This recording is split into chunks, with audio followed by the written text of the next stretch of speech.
Colorectal cancer, ಹ್ಮ್ ಕರುಳಿನ cancer ಹಾ ಹಾ ನ ಬಗ್ಗೆ ಮಾತಾಡ್ತಾ, ಹ್ಮ್ ಆ, ಅದು ಮತ್ತೊಂದು ಏರಿಯಾ ಆಫ್ ಎಕ್ಸ್ಪರ್ಟೀಸ್ ನಿಮ್ಮದು. ಅಂಡ್ ಅದ್ರ ಹೌದು ಬಗ್ಗೆ ಹೌದು ಜಾಸ್ತಿ ಅವೇರ್ನೆಸ್ ನ ಮೂಡಿಸಬೇಕು ಅಂತ. ಯಾಕಂದ್ರೆ ಹೌದು ಹೌದು ಅಬ್ರಾಡ್ ಅಲ್ಲಿ, ಎಸ್ಪೆಷಲಿ US ಅಲ್ಲಿ ಇದ್ರ ಬಗ್ಗೆ ತುಂಬಾ ಅವೇರ್ನೆಸ್ ಇದೆ. ಹಾ ಹಾ ಹಾ ಇಲ್ಲಿ ಇದ್ರ ಬಗ್ಗೆ ಅವೇರ್ನೆಸ್ ಕಮ್ಮಿ, ಅಂಡ್ ಕೊಲೊನೋಸ್ಕೋಪಿ ಮಾಡ್ಸೋರ್ ಕಮ್ಮಿ, ಹಾ ಅರ್ಲಿ ಸ್ಟೇಜಸ್ ಅಲ್ಲಿ ಬರೋರ್ ಕಮ್ಮಿ. ಯಾಕಂದ್ರೆ may be early warning science ನ ಇಗ್ನೋರ್ ಮಾಡ್ಬಿಡ್ತಾರ ಅಂತ, ವಿಚ್ ಹೌದು ಕುಡ್ ಬಿ.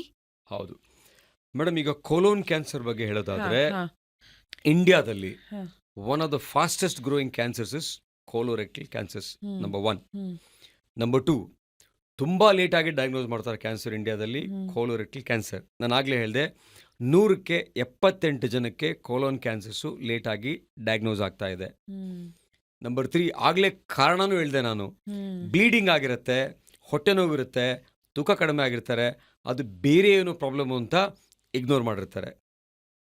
ಪ್ಲಸ್ US ಅಲ್ಲಿ hmm American college of colon and rectal surgeons ಹೇಳ್ತಾರೆ, hmm by 2030 hmm there will be 30% increase in colon cancers in 30 years age groups ಓ ಅಂತ. My god. 2030 30%, 30 30 age years group age by group. 2030 in 5 years ಅಲ್ಲಿ. ಓ my god, 4 ಇದು years. ಹಾ, ಇದು ಇಂಡಿಯಾದಲ್ಲಿ ಹ್ಮ್ after 30 years ಆಗಿರುತ್ತೆ. ಈಗ ಬಿಗಿನಿಂಗು. ಹ್ಮ್ ಯಾಕೆ ಈ ಥರ ಆಯಿತು ಅಂತ ಹೇಳಿದ್ರೆ, 1991 ಆದಮೇಲೆ ನಾವು ನಮ್ಮ ಲೈಫ್ ಸ್ಟೈಲ್ಸ್ ಎಲ್ಲ ಚೇಂಜ್ ಆಯಿತು. ಹ್ಮ್ ಎಕಾನಮಿ ಲಿಬರಲೈಸ್ ಆದಾಗ ಹ್ಮ್ ನಾವೆಲ್ಲ ವೆಸ್ಟರ್ನ್ ಡಯಟ್, ಪಾಶ್ಚಿಮಾತ್ಯದ ಒಂದು ಆಹಾರಗಳಿಗೆ ಎಕ್ಸ್ಪೋಸ್ ಆದ್ವಿ. ಪಿಜ್ಜಾ, ಬರ್ಗರು, ಅದೇನೋ ಚಿಕನ್ ಅಂತೆ, ಹ್ಮ್ ಪೆರಿ ಪೆರಿ ಅಂತೆ, ಫ್ರೆಂಚ್ ಫ್ರೈಸ್ ಅಂತೆ, ultra process food, packed food, preserve food. Hmm ಮನೆಗಳಲ್ಲಿ ಯಾರು ಏನೂ ಮಾಡಲ್ಲ, ಈಗ ಎಲ್ಲ ಆನ್ಲೈನು. ಇದರಿಂದ ಏನಾಯಿತು, ನಮ್ಮ ಡಿಸೀಸ್ ಪ್ಯಾಟರ್ನ್ಸು ಚೇಂಜ್ ಆಯಿತು. ಹ್ಮ್ ಪ್ಲಸ್ ಕೋಲೋನ್ ಕ್ಯಾನ್ಸರ್ ಲೇಟಾಗಿ ಯಾಕೆ ಡಯಾಗ್ನೋಸ್ ಆಗ್ತದೆ ಅಂತ ಹೇಳಿದ್ರೆ, ಕೋಲೋನ್ ಕ್ಯಾನ್ಸರು ಸೈಲೆಂಟ್ ಫೇಸ್ ಅಂತ ಇರುತ್ತೆ. ಹ್ಮ್ ಅಪ್ ಟು 10 years ಹೋಗುತ್ತೆ ಅದು. ಓಕೆ. ಏನೂ ಗೊತ್ತಾಗಲ್ಲ, ಯಾಕೆಂದರೆ ಕೋಲಾನ್ ಪೈಪ್ ಹಾ ಇರುತ್ತಲ್ಲ, ಹಾ ಹಾ ಅಲ್ಲಿ ಬೆಳೀತಾ ಇರುತ್ತೆ, ಗೊತ್ತೇ ಆಗಲ್ಲ. ಕೊನೆಗೆ ಲೇಟ್ ಸ್ಟೇಜಲ್ಲಿ ಗೊತ್ತಾಗುತ್ತೆ ಅಷ್ಟೇ.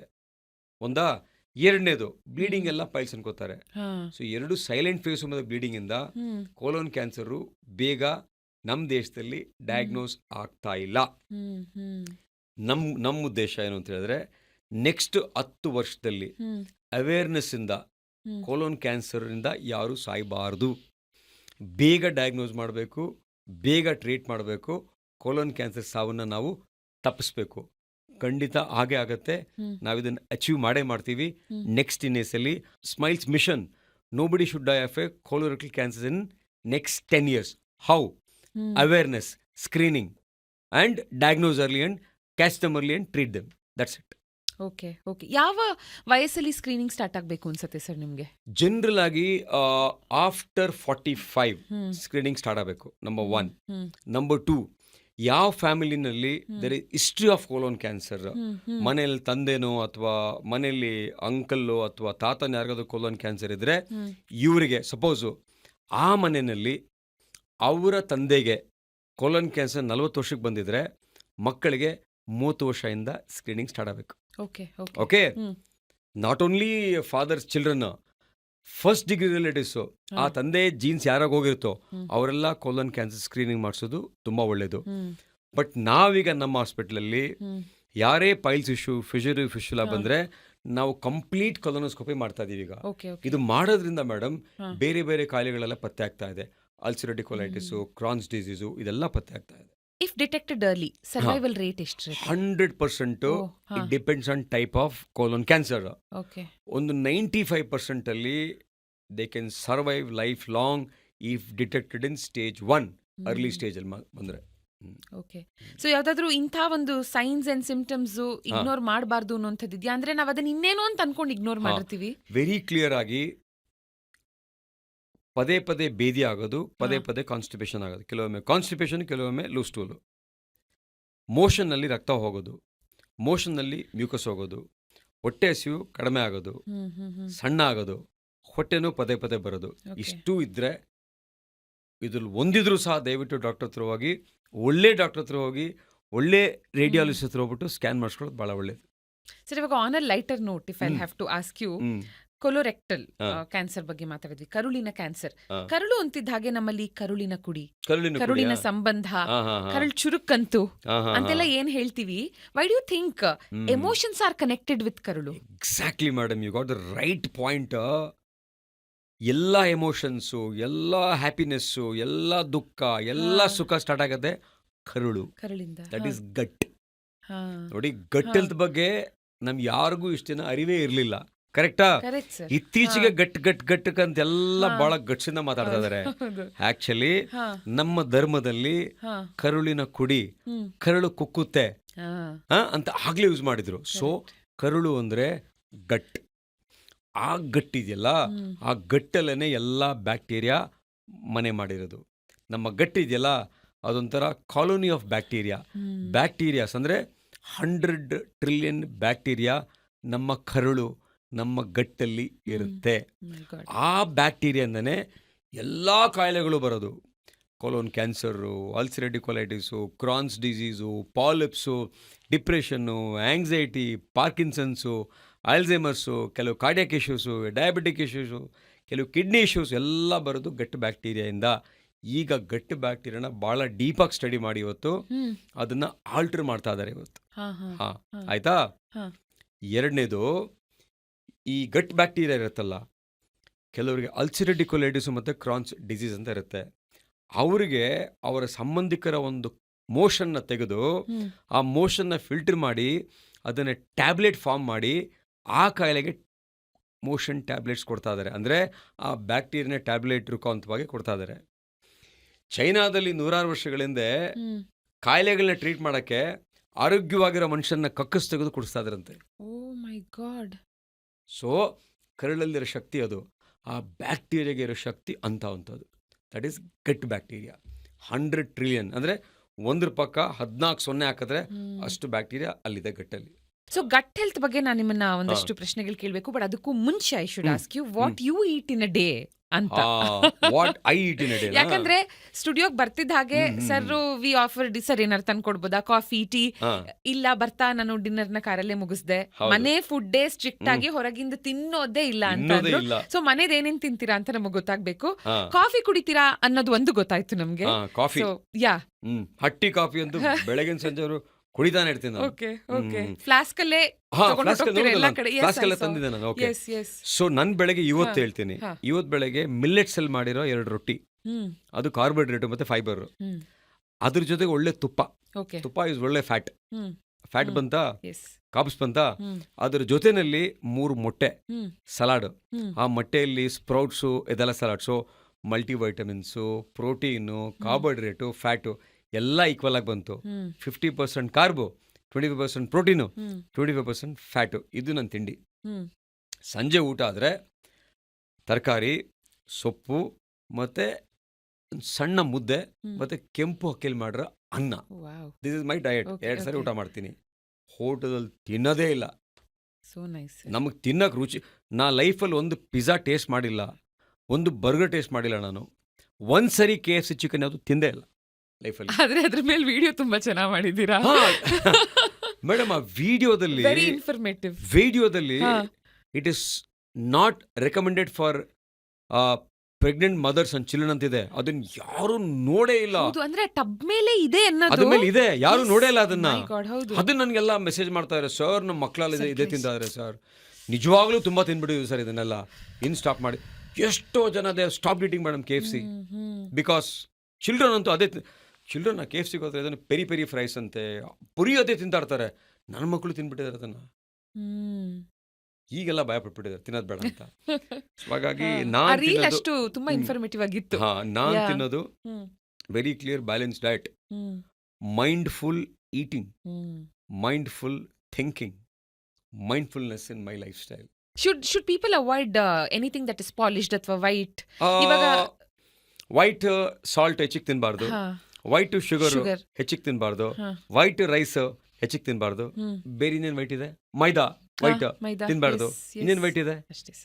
ಎಲ್ಲಾ ವೈಟ್ನು ಅವಾಯ್ಡ್ ಮಾಡಬೇಕು. ಆದ್ರೆ ಬಿಳಿ ಹೆಂಡ್ತಿನ ಮಾತ್ರ ಮದುವೆ ಆಗಬೇಕು. ಐ ಥಿಂಕ್ ಗಟ್ ಹೆಲ್ತ್ ಅಂತ ಬಂದಾಗ, ಟಾಕಿಂಗ್ ಅಬೌಟ್ ಗಟ್ ಹೆಲ್ತ್, ಇವಾಗ it is not one size fits all ಅಲ್ವಾ? ಹೌದು, ಅಲ್ವೇ ಅಲ್ಲ. ಅದೇನ್ smart fit, slim fit, tailor fit ಅಲ್ಲ. ಗಟ್ ಹೆಲ್ತ್ ಇದೆಯಲ್ಲ, it depends on age, it depends on sex, it depend on individual. So gut health is very very important. ಈ gut bacteria ಇದೆಯಲ್ಲ, ಇದು ನಾನ್ ವೆಜ್ ತಿನ್ನಲ್ಲ, chicken ತಿನ್ನಲ್ಲ, mutton ತಿನ್ನಲ್ಲ, ಆದರೆ ನಮ್ಮ ಮನೇಲಿ ಪೆಟ್ಸ್ಗೆ ಚಿಕನ್ ಮಟನ್ ಬೇಕು. ಗಟ್ ಬ್ಯಾಕ್ಟೀರಿಯಾ ಮಟನ್ ಚಿಕನ್ ತಿನ್ನಲ್ಲ. ಓಕೆ. ಗಟ್ ಬ್ಯಾಕ್ಟೀರಿಯಾ ತಿನ್ನೋದು ಫೈಬರ್. ಆ ಫೈಬರ್ ಇರೋದು ಫ್ರೂಟ್ಸ್ ವೆಜಿಟೇಬಲ್ಸ್ ಅಲ್ಲಿ. ಅದನ್ನು ಚೆನ್ನಾಗಿ ತಿಂದರೆ ಬ್ಯಾಕ್ಟೀರಿಯಾ ಚೆನ್ನಾಗಿರುತ್ತೆ, ನಮ್ಮ ದೇಹನೂ ಚೆನ್ನಾಗಿರುತ್ತೆ, ನಮ್ಮ ಯಾವ ಕಾಯಿಲೆಗಳು ಬರಲ್ಲ. ಸರ್, ಸ್ಲೀಪ್ ನ ತುಂಬಾ ಹೈಲೈಟ್ ಮಾಡಿದ್ರಿ ನೀವು ಪ್ರತಿಯೊಂದರಲ್ಲೂ ಅಲ್ವಾ, ಗುಡ್ ರೆಸ್ಟ್ ನ.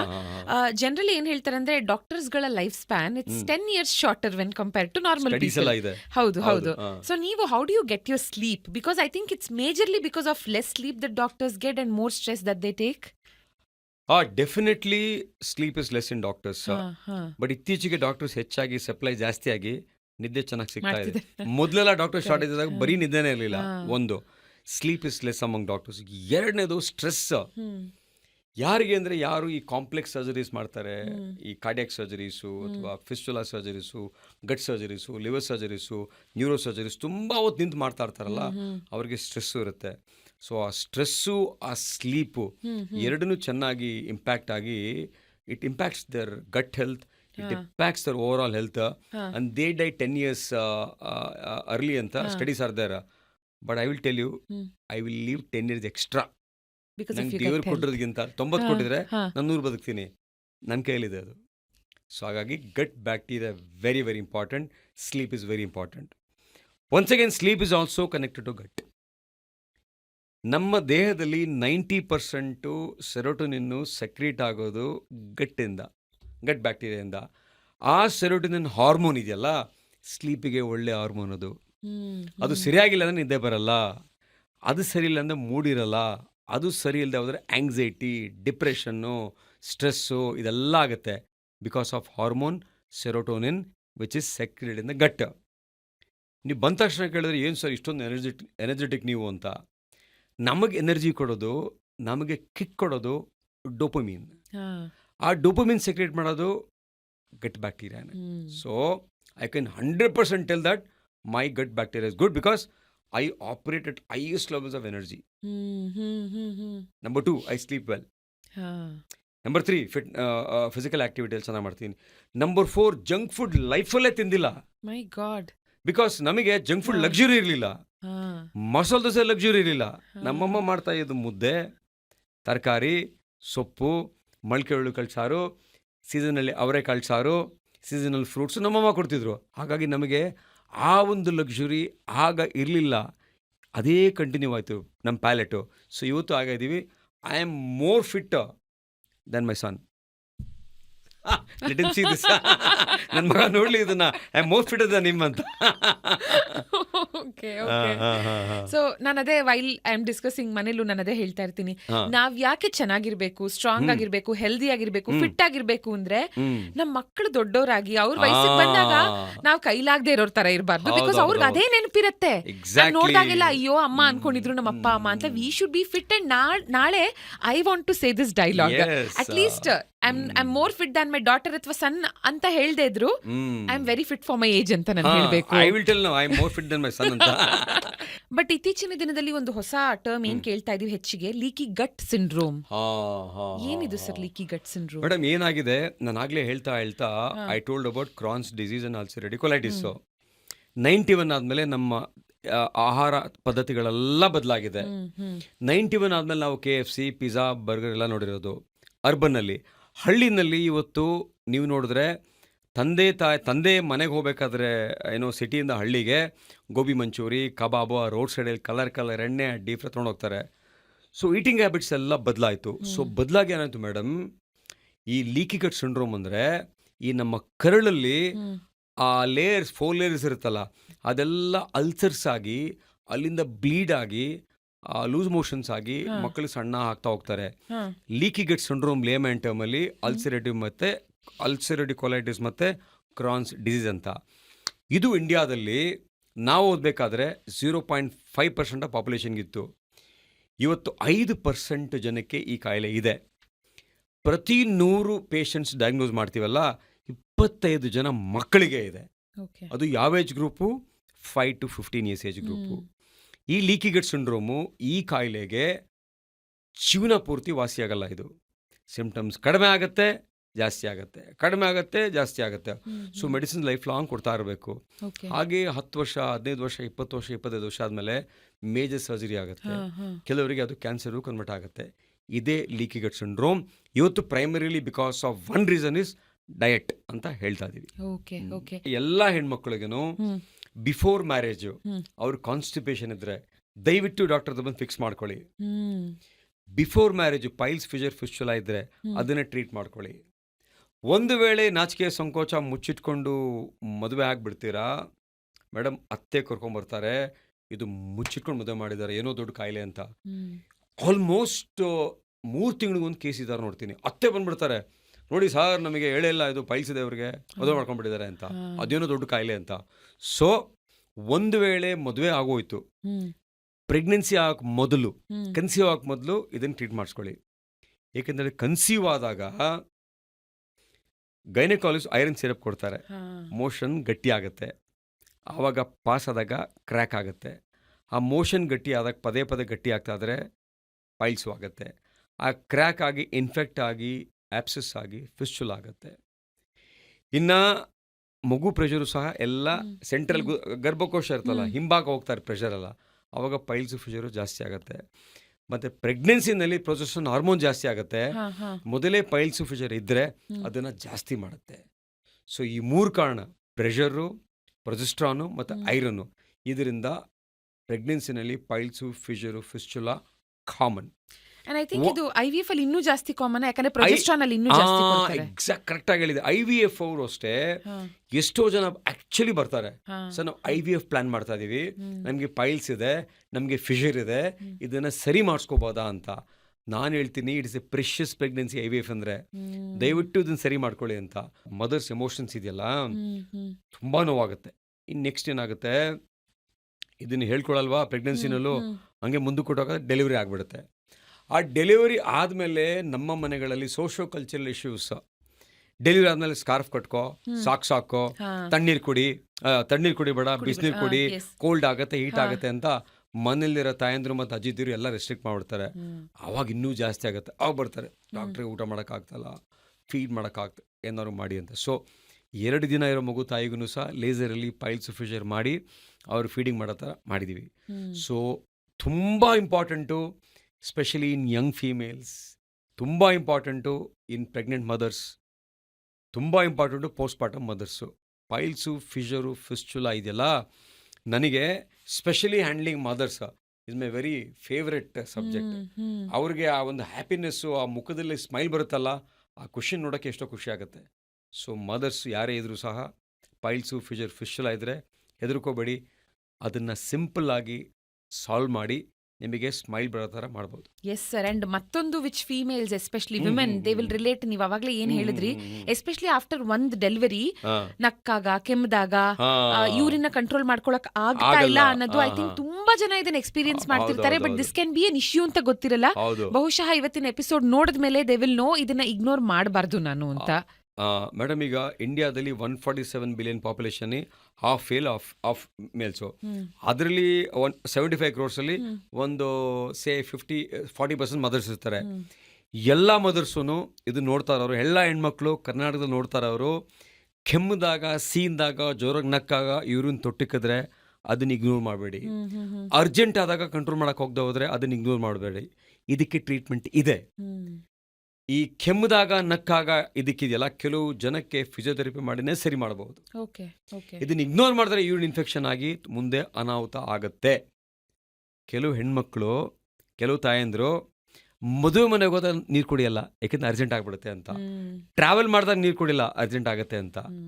ಎಷ್ಟೋ ಜನ ವಾಶ್ರೂಮ್ ಪಕ್ಕ ಮಲಗ್ತಾರೆ, ರಾತ್ರಿ ಹೊತ್ತು ಹಿಂಗೆ ಮಲಗಿದಾಗ ಫ್ಲಾಟ್ ಆದಾಗ ಪದೇ ಪದೇ ಫ್ರೀಕ್ವೆನ್ಸಿ ಯೂರಿನ್ಗೆ ಹೋಗ್ಬೇಕಾಗ್ತಾ ಇರುತ್ತೆ. ಕಂಟ್ರೋಲ್ ಮಾಡೋಕ್ಕಾಗದ ವಾಶ್ರೂಮ್ ಪಕ್ಕ ಮಲಗಿರೋ ನೋಡಿದ್ದೀನಿ ನಾನು. ಸೊ ಇದು ತುಂಬ ಇಂಪಾರ್ಟೆಂಟು. ಪ್ಲೀಸ್ ಇದನ್ನು ನೆಗ್ಲೆಕ್ಟ್ ಮಾಡಬೇಡಿ, ಇದನ್ನು ಸಿಂಪಲ್ ಆಗಿ ಸಾಲ್ವ್ ಮಾಡ್ಬೋದು. ಸರ್, ಇಷ್ಟೆಲ್ಲ ಮಾತಾಡಿದ ಮೇಲೂ ಈ ಸಬ್ಜೆಕ್ಟ್ ಬಗ್ಗೆ ಇನ್ನೂ ಎಷ್ಟೆಲ್ಲ ಇದೆ ತಿಳ್ಕೊಳ್ಳೋದಕ್ಕೆ ಅಂತ ಒಂದಷ್ಟು FAQs ಅಂದ್ರೆ ಫ್ರೀಕ್ವೆಂಟ್ಲಿ ಆಸ್ಕ್ಡ್ ಕ್ವೆಶ್ಚನ್ಸ್, ಅದಕ್ಕೆ ಉತ್ತರ ಕೊಡ್ತೀರಾ? Yes madam. ಸರ್, ಈ ಪಾಲಿಪ್ ಅಂತ ಏನ್ ಹೇಳಿದ್ರಿ, ಡು ಯು ಥಿಂಕ್ ಇದು ಕೊಲಾನ್ ಕ್ಯಾನ್ಸರ್ಗೆ ಕನ್ವರ್ಟ್ ಆಗಬಹುದಾ, ಚಾನ್ಸಸ್ ಇದೆಯಾ? ಈ ಪಾಲಿಪ್ ಅಂತ ಇದೆಯಲ್ಲ, ರೀಸೆಂಟ್ ಆಗಿ ನಮ್ಮ ಮೆಗಾಸ್ಟಾರ್ ಚಿರಂಜೀವಿ ಅವರು Andhra Telugu star. Okay okay ಹಾ ಹಾ ಅವರು ಇನ್ಸ್ಟಾಗ್ರಾಮ್ ಅಲ್ಲಿ ಸೋಷಿಯಲ್ ಮೀಡಿಯಾದಲ್ಲಿ ಎಲ್ಲಾ ಕಡೆ ವೈರಲ್ ಆಗಿತ್ತದು. ಅವ್ರು ಹಾಸ್ಪಿಟಲ್ ಹೋಗ್ತಾರೆ, ಹೋದಾಗ ಕೊಲೊನೋಸ್ಕೋಪಿ ಮಾಡಿ ಅಂತ ಡಾಕ್ಟರ್ ಹೇಳ್ತಾರೆ. ನೀವು ಸ್ಕಿನ್ ಬಗ್ಗೆ ಕೇಳಿದ್ರಲ್ಲ, ಚಿರಂಜೀವಿ ಅವರು ನಾನು ಫಿಟ್ಟು, ನಾನು ಮೆಗಾಸ್ಟಾರು, ನನ್ನ ಡಯಟ್ ಚೆನ್ನಾಗಿದೆ, ಫಿಟ್ ಆಗಿದ್ದೀನಿ, ನನಗೇನು ಸಿಂಪ್ಟಮ್ಸ್ ಇಲ್ಲ, ನನಗೆ ಯಾಕೆ ಕೊಲೊನೋಸ್ಕೋಪಿ ಅಂತ ಅನ್ಕೋತಾರೆ ಮನಸ್ಸಲ್ಲಿ. ಬಟ್ ಡಾಕ್ಟ್ರ್ ಹೇಳ್ತಾ ಇದಾರೆ ಅಂತ ಡಾಕ್ಟರ್ ಗೌರವ ಕೊಟ್ಟು ಕೊಲೊನೋಸ್ಕೋಪಿ ಮಾಡ್ಕೋತಾರೆ.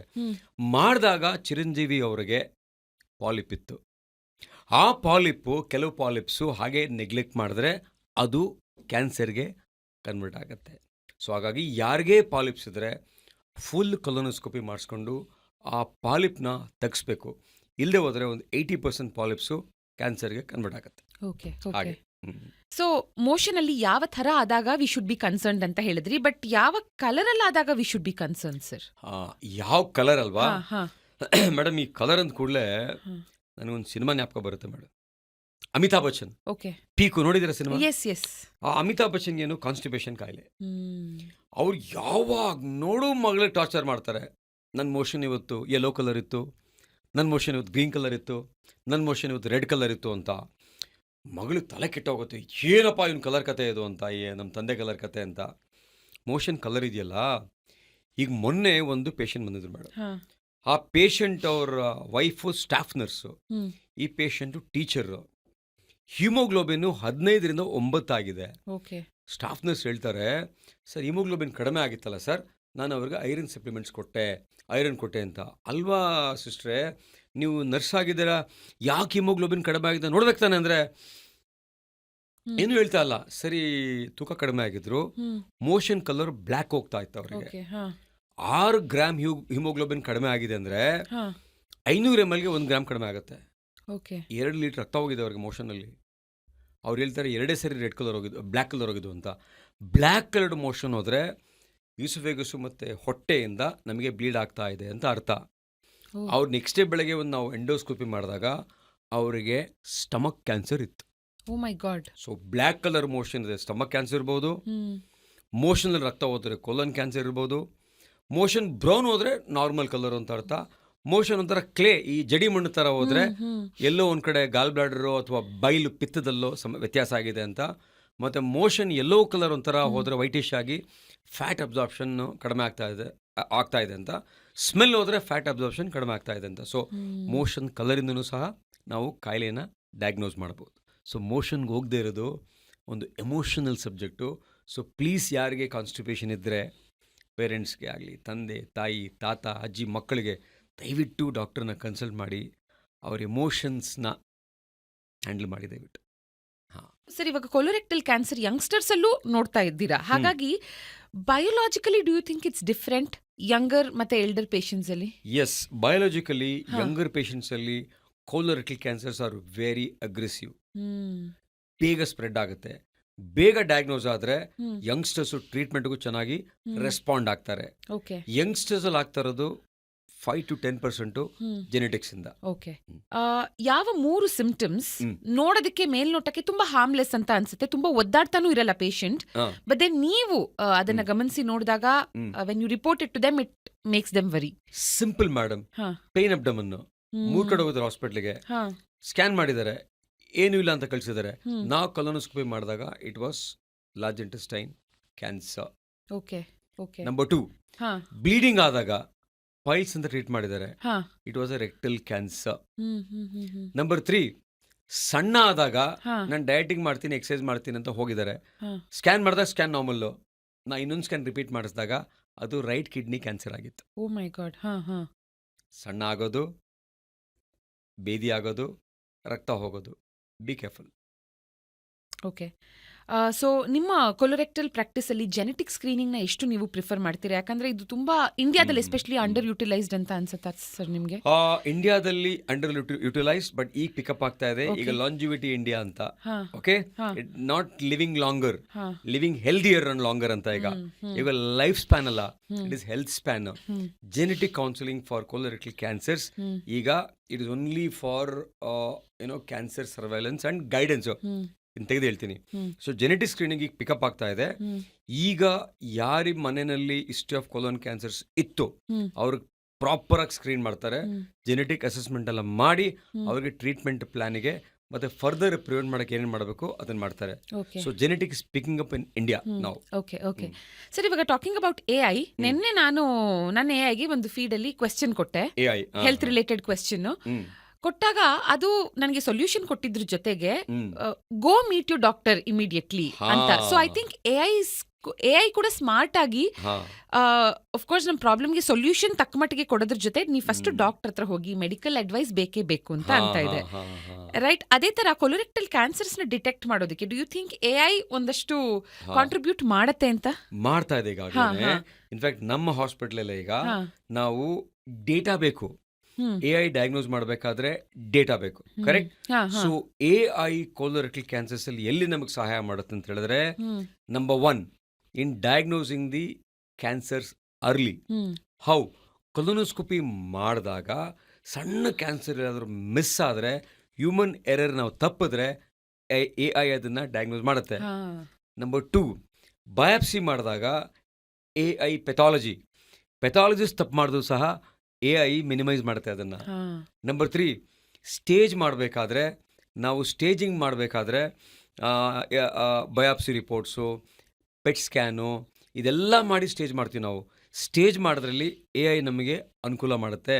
ನಂಬರ್ 4 AI ನಮಗೆ ಪ್ರಿಸಿಷನ್ ಮೆಡಿಸಿನ್, ಅಂದರೆ ಈ ಕಾಯಿಲೆಗೆ, ಈ ಪರ್ಟಿಕ್ಯುಲರ್ ವೆರೈಟಿಗೆ ಇದೇ ಕಾಯಿಲೆ ಅಂತ, ಇದೇ ಟ್ರೀಟ್ಮೆಂಟ್ ಅಂತ AI ನಮಗೆ ಗೈಡ್ ಮಾಡುತ್ತೆ. ಫುಲ್ ಅದೇ ಮಾಡಲ್ಲ. It will support us in clinical decision making, in assisting to do a better diagnosis, better precise and personalised care. And Indian vegetarian food generally ಇತ್ತೀಚೆಗೆ ತುಂಬಾ ಮಾತಾಡ್ತಿದೀವಿ ಇದ್ರ ಬಗ್ಗೆ. ಹೇಗೆ ನಾವು as a nation we are protein deficient, fibre ಅಲ್ವಾ, fibre, yes. So high carb, ಅದ್ರಲ್ಲೇನು compromise ಮಾಡ್ಕೋತಿಲ್ಲ, ಕಾರ್ಬ್ಸ್ ಚೆನ್ನಾಗಿ ತಿಂತಾ ಇದೀವಿ. ಸೊ ಕೊಲಾನ್ ಫ್ರೆಂಡ್ಲಿ ಅಲ್ವಾ ಇದು? Fiberless is colon's enemy. 25 grams of fiber every day is mandatory. 25 to 30 grams of fiber. Okay. 1.2 grams per kg body weight of protein is very important. So protein ನಮ್ಮ vegetarians ಅಲ್ಲಿ ತುಂಬಾ ಕಡಿಮೆ ಇದೆ ಇವತ್ತು actually. So they should work on there protein intake. ಇಲ್ಲದೆ ಹೋದ್ರೆ muscle mass ಕಡಿಮೆ ಆಗುತ್ತೆ. ಮಸಲ್ ಮಾಸ್ ಕಡಿಮೆ ಆದ್ರೆ ಲೈಫ್ ಸ್ಪ್ಯಾನ್ ಕಡಿಮೆ ಆಗುತ್ತೆ. ಸೊ ಮಸಲ್ ಮಾಸ್ ಚೆನ್ನಾಗಿರ್ಬೇಕು, ಹೆಚ್ಚು ವರ್ಷ ಬದುಕಬೇಕು ಅಂದ್ರೆ. Correct sir, correct. So also ನಾವು ಮಾತಾಡಿದ್ವಿ ಹೇಗೆ ಸ್ಟ್ರಗಲ್ ಟು ಪಾಸ್ ಟೂಲ್, ಅದನ್ನ ನಾವು ಎಕ್ಸ್ಪೀರಿಯನ್ಸ್ ಮಾಡ್ತೀವಿ. ಈ ಸ್ಟ್ರಗಲ್ ಪಟ್ಟಾಗೆಲ್ಲ ಇಸ್ ಇಟ್ ಅನ್ ODS ಅಂದ್ರೆ ಒಬ್ಸ್ಟ್ರಕ್ಟೆಡ್ ಡಿಫೆಕೇಶನ್ ಸಿಂಡ್ರೋಮ್ ಏನಾ, ಅಥವಾ ಸ್ಟ್ರಗಲ್ ಮಾಡಿದಾಗ, ಪ್ರೆಷರ್ ಆಗಿದಾಗ it may not be obstructed defecation syndrome alone. Struggle ಮಾಡಿದಾಗ ನಾವು ಪೇಷಂಟ್ ನ ಡೀಟೇಲ್ ಆಗಿ ನೋಡಬೇಕು. ಎಷ್ಟೊತ್ತು ಕೂತ್ಕೋತೀರಾ, ಹೇಗೆ ಸ್ಟ್ರಗಲ್ ಮಾಡ್ತೀರಾ, ಮ್ಯಾನಿಪುಲೇಷನ್ ಮಾಡ್ತೀರಾ ಅಂತ ಮಾಡಿ ಕೆಲವು ಟೆಸ್ಟ್ಗಳು ಮಾಡಬೇಕು. ಡಿಫಿಕೋಗ್ರಾಮ್ ಅಂತ, ಕೊಲೊನೋಸ್ಕೋಪಿ, ಏನಲ್ ಮ್ಯಾನೋಮೀಟರ್ ಅಂತ, ಈ ಟೆಸ್ಟ್ ಎಲ್ಲ ಮಾಡಿ ನಾವು ಡಯಾಗ್ನೋಸ್ ಮಾಡ್ತಾ ಇರೋದು ಯಾಕೆ ಸ್ಟ್ರಗಲ್ ಮಾಡ್ತಾರೆ ಅವರು ಅಂತ. Western toilet with 7 inch height ಅದನ್ನ ಇಂಡಿಯನ್ ಟಾಯ್ಲೆಟ್ ಮಾಡ್ಕೊಂಡು ಕೈಯಲ್ಲಿ ನಾವು ತೊಳ್ಕೊಳ್ಳೋದು ಉತ್ತಮ ಅಂತೀರಾ? All these by not spending more than 7 to 10 minutes in the toilet. ತೊಳಿರಿ, ಗಣ್ಣೆಲ್ಲ ತೊಳಿರಿ, ಚೆನ್ನಾಗಿ ತೊಳ್ಕೊಳ್ಳಿ, ಅಷ್ಟೇ, that's it. Doctor, if the colon could talk, okay, ಯಾವ ಒಂದು ಹ್ಯಾಬಿಟ್ ಪ್ಲೀಸ್ ಸ್ಟಾಪ್ ದಿಸ್ ಅಂತ ಇಟ್ ವುಡ್ ಬೆಗ್ ಅನ್ಸತ್ ನಿಮ್ಗೆ? If colon could talk to me, and if colon could hear to what I talk, one habit is please don't treat me like gutter, treat me like ಗಟ್ ಅಂತ. ದಯವಿಟ್ಟು ನನ್ನ ಗಟ್ರಾಗಿ ಎಲ್ಲ ಹಾಕ್ಬೇಡ, ಇಲ್ಲಿ ನನ್ನ ಗಟ್ ಥರ treat ಮಾಡು. ಗಟ್ರ ಥರ ಆದರೆ ನೀನೆಲ್ಲ ಹಾಳಾಗೋಗ್ಬಿಡ್ತೀಯ ಅಂತ ಹೇಳಿ one habit. Nice, okay. So usually age ಅಂತ ಕೇಳಿದಾಗ there is also this metabolic age ಅಲ್ವಾ? ಅದೇ ತರ ಗಟ್ ಏಜ್ ಅಂತಾನೂ ಇದೆ ಅಂತ ಕೇಳ್ಪಟ್ಟಿದ್ದೀನಿ. And does gut age faster than our actual health if we don't maintain ಅದನ್ನ? Gut age, biological age, chronological age ಅಂತ, ಆಯ್ತಾ? ಕ್ರೊನಾಲಜಿಕಲ್ ಏಜು ಏನಾಗ್ತಾ ಇರುತ್ತೆ, ವಯಸ್ಸಾಗ್ತಾ ಹೋಗ್ತಾ ಇರುತ್ತೆ. ಗಟ್ಟನ್ನ ಗಟ್ರ ಥರ ಟ್ರೀಟ್ ಮಾಡಿದ್ರೆ ಅದು ಬೇಗ ಏಜ್ ಆಗುತ್ತೆ. ಗಟ್ಟನ್ನ ನೀವು ನಿಮ್ಮ ಪೆಟ್ಸ್ ಥರ ಟ್ರೀಟ್ ಮಾಡಿದ್ರೆ ಅದು ಯಾವಾಗೂ ಯಂಗ್ ಆಗಿರುತ್ತೆ. ಸೊ ಗಟ್ ಎಷ್ಟೇ ವಯಸ್ಸಾಗಿದ್ರೂ ಅದನ್ನ ರಿವರ್ಸ್ ಮಾಡ್ಬೋದು. ಹೇಗೆ? ಅದನ್ನ ಚೆನ್ನಾಗಿ ಟ್ರೀಟ್ ಮಾಡಿ ಅದನ್ನ ರಿವರ್ಸ್ ಮಾಡ್ಬೋದು. ಸೊ ಗಟ್ಟು ಬೇಗ ಏಜ್ ಆಗುತ್ತೆ ಯಾವಾಗ ಅದನ್ನ ಸರಿಯಾಗಿ ಟ್ರೀಟ್ ಮಾಡದೆ ಹೋದ್ರೆ. ಅಂದರೆ ಒಳ್ಳೆ ಆಹಾರ, ಜಂಕ್ ಫುಡ್ಡು ಇವೆಲ್ಲ ಮಿಕ್ಸ್ ಆದರೆ ಗಟ್ ಏಜ್ ಆಗುತ್ತೆ. ಡ್ಯಾಮೇಜ್ ಆಗಿದ್ರು ಸಹ ಗಟ್ ಎಂಥ ಒಳ್ಳೆ ಆರ್ಗನ್ ಅಂತ ಹೇಳಿದ್ರೆ ರಿವರ್ಸ್ ಮಾಡೋಕ್ಕೆ ಅವಕಾಶ ಕೊಡುತ್ತೆ. So gut age can be reverse even if it is aged. Oh lovely, nice to know sir. And ಹೇಗೆ ನಾವು ಮೋಷನ್ ಬಗ್ಗೆ ಅದರ ಕಲರಿಂದ ನಮ್ಮ ಹೆಲ್ತ್ನ ಡಿಟರ್ಮಿನ್ ಮಾಡಬಹುದು ಅಥವಾ ಅದು ಹೇಗಿದೆ ಅನ್ನೋದ್ರಿಂದ ಡಿಟರ್ಮಿನ್ ಮಾಡಬಹುದು ಅಂದ್ವು, ಅದೇ ತರ ತೇಗು ಬರ್ಪ್ ಅಂತ ಒಬ್ಬೊಬ್ರು ಒಂದೊಂಥರ ತೇಗದನ್ನ ನೋಡಿದೀವಿ ನಾವು. ಇದರಿಂದ ಕೂಡ ನಮ್ಮ ಗಟ್ ಹೆಲ್ತ್ ಅಥವಾ ನಮ್ಮ ಓವರ್ ಆಲ್ ಹೆಲ್ತ್ಗೆ ಏನಾದ್ರೂ ಇದೊಂದು ಹಿಡಿದ ಕನ್ನಡಿನ? ಆ್ಯಕ್ಚುಲ್ ಆಗಿ ಗಟ್ ಬ್ಯಾಕ್ಟೀರಿಯಾ ಇರೋದು 99.5% ಲಾರ್ಜ್ ಇಂಟೆಸ್ಟೈನಲ್ಲಿ. ಸ್ಟಮಕ್ಕು ಸ್ಮಾಲ್ ಇಂಟೆಸ್ಟೈನ್ 0.01 ಅಲ್ಲ ಇರುತ್ತೆ. ಈ ತೇಗ್ ಬರುತ್ತಲ್ಲ, ಬ್ಲೋಟಿಂಗ್ ಬರುತ್ತಲ್ಲ, ಬ್ಲೋಟಿಂಗ್ ಅಂತಾರಲ್ಲ, ಅದು ಒಂದು indication that your gut bacteria is not good. Number 1.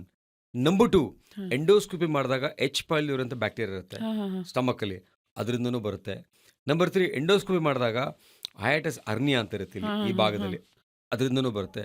Number 4, ಈ ತುಂಬ ಇಲ್ಲೋರ್ಗೂ ತಿನ್ನೋರು, ಹೊಟ್ಟೆ ತುಂಬ ತಿನ್ನೋರು ಹಿಂಗೆ ಮತ್ತು ಸ್ಮೋಕ್ ಮಾಡೋರಿಗೆ ಕೆಳಗೆ ವ್ಯಾಲ್ ವೀಕ್ ಆಗಿ ರಿಫ್ಲೆಕ್ಸ್ ಇರುತ್ತೆ. ಸೊ ತೇಗ್ ಬಂದಾಗ ಅದನ್ನು ನೆಗ್ಲೆಕ್ಟ್ ಮಾಡಬಾರ್ದು, ಒಂದು ಎಂಡೋಸ್ಕೋಪಿ ಮಾಡಲೇಬೇಕು. ಸ್ಕೋಪ್ ಇನ್ ಸ್ಕೋಪ್ ಔಟ್ ಅಂತ. ತೇಗ್ನ ನೆಗ್ಲೆಕ್ಟ್ ಮಾಡಬೇಡಿ, ಎಂಡೋಸ್ಕೋಪಿ ಮಾಡಿಸ್ಕೊಳ್ಳಿ, 2 ನಿಮಿಷದ ಕೆಲಸ. ಯಾವಾಗ ನೆಗ್ಲೆಕ್ಟ್ ಮಾಡಬಾರ್ದು ಸರ್? ಇವಾಗ ಕನ್ಸಿಸ್ಟೆಂಟ್ ಆಗಿ ಒಂದ್ಸರಿ ಬಂದರೆ ಫೈನ್. ಕನ್ಸಿಸ್ಟೆಂಟ್ ಆಗಿ ದಿನ ಬ್ಲೋಟಿಂಗ್ ಆಗೋದು, ದಿನ ತೇಗ್ ಬರೋದು, ಡಿಸ್ಕಂಫರ್ಟ್ ಆಗೋದು, ಒಂಚೂರು ತಿನ್ನೋಷ್ಟೊತ್ತಿಗೆ ಹೊಟ್ಟೆ ತುಂಬ್ದಂಗೆ ಆಗೋದು, ಎಂಡೋಸ್ಕೋಪಿ ಮಾಡಬೇಕು. Okay sir, okay okay sir. ಇವಾಗ ನನ್ನ ಲಾಸ್ಟ್ ಕ್ವೆಶ್ಚನ್ ಇಸ್, ಸೌಜನ್ಯ ಇದೊಂದು ಕ್ವೆಶ್ಚನ್ ಕೇಳಿದ್ರೆ ಚೆನ್ನಾಗಿರ್ತಿತ್ತು ಅಂತ ಯಾವ್ದಾದ್ರು ಕ್ವೆಶ್ಚನ್ ಇದೆಯಾ? Madam, you are a well-read lady. You have done deep research on this subject, the kind of questions you asked. So I don't think you have missed out any questions. ನಾವೆಲ್ಲ ಎಕ್ಸಾಮ್ಗೆ ಹೋದಾಗ ನಮ್ಮ examiner ಎಲ್ಲ ಕೇಳ್ಬಿಟ್ಟು ಪಕ್ಕದ ಎಕ್ಸಾಮ್ನವ್ರಿಗೆ ಬೇರೆ ಕೇಳ್ಬೇಕು ಅವನಿಗೆ ಅಂತ ಹಂಗಾಯ್ತು ಕತೆ. ಇದು ಗೊತ್ತಾಯ್ತಲ್ವಾ? ಪಕ್ಕದ ಬೇರೆ ಏನಾರ ಕೇಳಬೇಕಾ ಅಂತ ಇವರು ಎಲ್ಲ ಕೇಳ್ಬಿಟ್ಟಿದ್ದೀವಿ, ಎಲ್ಲ ಆನ್ಸರ್ ಮಾಡಿದಾನಲ್ಲ ಅಂತ. ಇಲ್ಲ, ಇನ್ನೊಂದು ಕ್ವಶನ್ ಕೇಳಿ ಏನಾದರೂ ಇದ್ರೆ ಆನ್ಸರ್ ಮಾಡೋಕ್ಕಾಗದೇ ಇರೋದು ಅಂತ.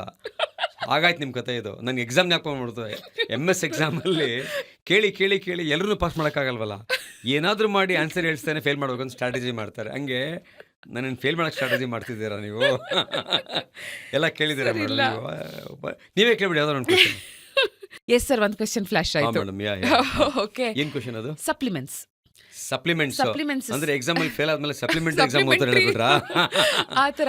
ಸೊ ಇವತ್ತಿನ ದಿನ ಪ್ರತಿಯೊಂದೊಂದು ಇಶ್ಯೂಗೂ ಒಂದೊಂದು ಸಪ್ಲಿಮೆಂಟ್, ಅಂದ್ರೆ ಒಮೆಗಾ 3 ಅಂತೆ, ಮ್ಯಾಗ್ನೀಸಿಯಂ ಅಂತೆ, ಜಿಂಕ್ ಅಂತೆ, ವೈಟಮಿನ್ ಡಿ, B12 ಎಷ್ಟೆಲ್ಲ ಸಪ್ಲಿಮೆಂಟ್ಸ್ ಇದೆ.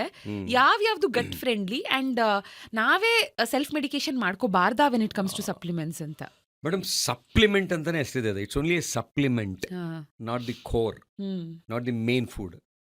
ಮೇನ್ ಫುಡ್ ರಿಸೋರ್ಸ್ ಬರೋದು ನಮಗೆ ನಮ್ಮ ಈಟಿಂಗ್ ಹ್ಯಾಬಿಟ್ಸಿಂದಾನೆ. ಸಪ್ಲಿಮೆಂಟ್ಸ್ ಯಾವಾಗ ಬರುತ್ತೆ ಅಂತ ಹೇಳಿದ್ರೆ, ನಾವು ಇನ್ವೆಸ್ಟಿಗೇಷನ್ ಮಾಡಿದಾಗ, ಚೆಕ್ ಮಾಡಿದಾಗ ಕಡಿಮೆ ಇದ್ರೆ ಮಾತ್ರ ಸಪ್ಲಿಮೆಂಟ್ಸ್ ಕೊಡ್ಬೇಕು ಮೇಡಮ್. ಕಾಮನ್ ಆಗಿ ಈಗ ಏನಾಗ್ತದೆ ಇಂಡಿಯಾದಲ್ಲಿ, ವೈಟಮಿನ್ ಡಿ ಯಾರು ಬಿಸಿಲಿಗೆ ಹೋಗೋದೇ ಇಲ್ಲ, ಡಿ ಡೆಫಿಷಿಯನ್ಸಿ ಇರುತ್ತೆ. ಸೊ ಡಿ ಸಪ್ಲಿಮೆಂಟ್ಸ್ ಕೊಡಬೇಕು. ವೈಟಮಿನ್ B12 ಸರಿಯಾಗಿ ತಿನ್ನೋದೇ ಇಲ್ಲ, ಸೊ ಸಪ್ಲಿಮೆಂಟ್ಸ್ ಕೊಡಬೇಕು ನಾವು. Zinc, magnesium, calcium, vitamin B12 ಈ ಸಪ್ಲಿಮೆಂಟ್ಸ್ ಎಲ್ಲ ಕೊಡಬೇಕು ನಾವು. ಬಟ್ ಏನಾಗ್ತಾ ಇದೆ, ಸಪ್ಲಿಮೆಂಟ್ಸ್ ಕೊಡಬೇಕಾದ್ರೆ ಸರಿಯಾಗಿ ಇನ್ವೆಸ್ಟಿಗೇಷನ್ ಮಾಡಿ ಸಪ್ಲಿಮೆಂಟ್ಸ್ ಕೊಡಬೇಕು. ಇಲ್ದೋದ್ರೆ ಏನಾಗುತ್ತೆ, ಆ ಮೈಕೈ ನೋವು ಬರೋದು, ಪೇಯ್ನ್ ಬರೋದು, ಬಾಡಿ ಏಕ್ ಬರೋದು, ನಿದ್ದೆ ಬರದೇ ಇರೋದು, ವೂಂಡ್ ಹೀಲಿಂಗ್ ಆಗದೆ ಇರೋದು, ಇವೆಲ್ಲ ಆಗ್ತಾ ಇರುತ್ತೆ. ಸಾಮಾನ್ಯವಾಗಿ ಆಫ್ಟರ್ 40 years ಸಪ್ಲಿಮೆಂಟ್ಸ್ ಜನ ತಗೊಳ್ಳೋದು ತುಂಬ ಹೆಚ್ಚಾಗ್ತಾ ಇದೆ ಈಗ. ಯಾಕೆ ಹೆಚ್ಚಾಗ್ತಾ ಇದೆ ಅಂತ ಹೇಳಿದ್ರೆ, ಪ್ರಾಪರ್ ಹೀಟಿಂಗ್ ಹ್ಯಾಬಿಟ್ಸ್ ಇಲ್ಲದೇ ಜನಕ್ಕೆ India is a protein deficient country, India is a fibre deficient country, ಹಾಗೆ ಇಂಡಿಯಾ ಇಸ್ ನ್ಯೂಟ್ರಿಷನಲಿ ಡಿಫಿಷಿಯೆಂಟ್ ಕಂಟ್ರಿನೂ ಆಗ್ತಾ ಇದೆ. ಬಿಕಾಸ್ ಸರಿಯಾಗಿ ತಿಂತಾ ಇಲ್ಲ ಒಂದು. ಎರಡನೇದು, because of gut bacterial health, because of gut lining, ಆ ತಿನ್ನೋದು ಅಬ್ಸಾರ್ಬ್ ಆಗ್ತಾ ಇದೆಯೋ ಇಲ್ಲೋ ಅಂತ ನಮಗೆ ಗೊತ್ತಿಲ್ಲ. ಸೊ ಹಾಗಾಗಿ supplements will play a role, but as A supplement only, but not as A main source of food. So deficient ಇದ್ದರೆ ಸಪ್ಲಿಮೆಂಟ್ಸ್ ತೊಗೊಳ್ಳೋದು ಒಳ್ಳೆಯದು. ಸಪ್ಲಿಮೆಂಟ್ಸ್ ತೊಗೊಂಡಾಗ ಒಳ್ಳೆ ಫೀಲ್ ಬರುತ್ತೆ. ಎಸ್ ಅದು ಕೂಡ ಡಾಕ್ಟರ್ ಸಜೆಸ್ಟ್ ಮಾಡಿದಾಗ ಎಕ್ಸಾಕ್ಟ್ಲಿ. ಯಾಕಂದ್ರೆ ಇವತ್ತು ರೀಲ್ಸ್ ನೋಡಿ ದೇ ವಿಲ್ ಟೇಕ್ ಸಪ್ಲಿಮೆಂಟ್ಸ್. ಇವತ್ತು ಏನೇನೋ ಸಪ್ಲಿಮೆಂಟ್ಸ್, ಅದೇನೋ ರೀಲ್ಸ್ ನೋಡ್ತಾರೆ, ಅದೇನೋ ಜಿಮ್ಗೆ ಹೋಗ್ತೀರಿ, ಕ್ರಿಯಾಟಿನಿನ್ ಅಂತಾರೆ, ಪ್ರೋಟೀನ್ ಪೌಡರ್ ಅಂತಾರೆ, ಪ್ರೋಟೀನ್ ಶೇಕ್ ಅಂತಾರೆ, ಗಟ್ ಬಗ್ ಅಂತಾರೆ, ಗುಡ್ ಬಗ್ ಅಂತಾರೆ, ಅದು ಏನೇನೋ ಬಂದಿದೆ ಇನ್ಸ್ಟಾಗ್ರಾಮ್, ಅದೆಲ್ಲ ತಿಂತಾರೆ. ಸಪ್ಲಿಮೆಂಟ್ಸ್ ತೊಗೋಬೇಕಾದ್ರೆ, ಪ್ರೋಬಯೋಟಿಕ್ಸ್ ತೊಗೋಬೇಕಾದ್ರೆ, ಪ್ರೀಬಯೋಟಿಕ್ಸ್ ತೊಗೋಬೇಕಾದ್ರೆ ಡಾಕ್ಟ್ರ್ ಹತ್ರ ಹೋಗಿ ನೀಟಾಗಿ ಇನ್ವೆಸ್ಟಿಗೇಷನ್ಸ್ ಮಾಡ್ತಿ, ಎವಿಡೆನ್ಸ್ ಇಟ್ಕೊಂಡು, ಓ ನನಗೆ ವೈಟಮಿನ್ ಡಿ ಇದೆಯಾ ತಗೊಳ್ಳೋಣ, ಜಿಂಕ್ ಕಡಿಮೆ ಇದೆಯಾ ತಗೊಳ್ಳೋಣ, ಕ್ಯಾಲ್ಶಿಯಂ ಕಡಿಮೆ ಇದೆಯಾ ತಗೊಳ್ಳೋಣ, ಈ ರೀತಿ ಡಾಕ್ಟ್ರ್ ರೆಕಮೆಂಡೇಶನ್ ಮೇಲೆ ಸಪ್ಲಿಮೆಂಟ್ಸ್ ತಗೊಳ್ಳೋದು ಭಾಳ ಒಳ್ಳೆಯದು. Lovely sir, thank you. ಬಹಳ ಬಹಳ ಇನ್ಸೈಟ್ಫುಲ್ ಆಗಿತ್ತು. ತುಂಬಾ ಮಡಿವಂತಿಕೆಯ ಸಬ್ಜೆಕ್ಟ್ ಇದು. ಇನ್ ದ ಸೆನ್ಸ್ ಜನ ಡಿಸ್ಕಸ್ ಮಾಡೋದಕ್ಕೆ ತುಂಬಾ ಸಂಕೋಚ ಪಟ್ಕೊಳ್ತಾರೆ. ಮೇ ಬಿ ಆಫ್ಟರ್ ಈ ತರದ ಒಂದು ಎಪಿಸೋಡ್ ಅಟ್ ಲೀಸ್ಟ್ ಅವರು ಲವ್ಡ್ ಒನ್ಸ್ ಜೊತೆ ಓಪನ್ ಅಪ್ ಆದಾಗ ಒಬ್ಬರೇ ಡಾಕ್ಟರ್ ಹತ್ರ ಹೋಗೋ ಬದಲು ಜೊತೆಗೆ ಹೋಗಬಹುದು. ಸಪೋರ್ಟ್ ಸಿಸ್ಟಮ್ ಇರುತ್ತೆ ಅಲ್ವಾ? So thank you very much madam. Actually your each question was probing in nature. Probe ಮಾಡ್ತಾ ಇದ್ದೀರಿ ಆಕ್ಚುಲಿ. ಯು ಚೆನ್ನಾಗಿ ಡಿಗ್ ಮಾಡಿದ್ರಿ ಸಬ್ಜೆಕ್ಟ್ ಬಗ್ಗೆ. ನನಗೆ ಖುಷಿ ಆಯ್ತು actually to answer all your questions. Thank you sir, means a lot coming from you. Thank you so much ನಿಮ್ಮ ಟೈಮ್ಗೆ. And after a very very hectic day, ಇದನ್ನ ಮೆನ್ಷನ್ ಮಾಡಲೇಬೇಕು, ಆಫ್ಟರ್ ವೆರಿ ಹೆಕ್ಟಿಕ್ ಡೇ ಸರ್ಗೆ ಬೆಳಗಿಂದ almost ಸಂಜೆ 7:30 ವರೆಗೂ patience ನ ನೋಡಿ ಆ ನಂತರ ಬಂದು ನಾವು ಈ ಪಾಡ್ಕಾಸ್ಟ್ ನ ರೆಕಾರ್ಡ್ ಮಾಡ್ತಿರೋದು. But you are so full of energy and ಎಷ್ಟೆಲ್ಲ ಇನ್ಫಾರ್ಮೇಶನ್ ಡಿಸ್ಕಸ್ ಮಾಡಿದ್ವಿ ನಾವು. Thank you so much. So ನಾಳೆ again day starts, surgeries, patients, day after tomorrow ಎಲ್ಲ ಕೆಲಸ ಮುಗಿಸಿ evening Mumbai, there surgery, Saturday come back, Saturday surgery, ಮತ್ತೆ ಮಧ್ಯಾಹ್ನ panel discussion on AI in health care. Again Sunday work. So continues work pack. Lovely sir, more power to you. Thank you very much. ನಿಮ್ಮ good ಗಟ್ bacteria ಹೀಗೆ ಇನ್ನು best ಗಟ್ bacteria ಆಗಿ ನಿಮ್ಮನ್ನ ಇದೇ ತರ energetic ಆಗಿ ಕಾಯ್ಲಿ.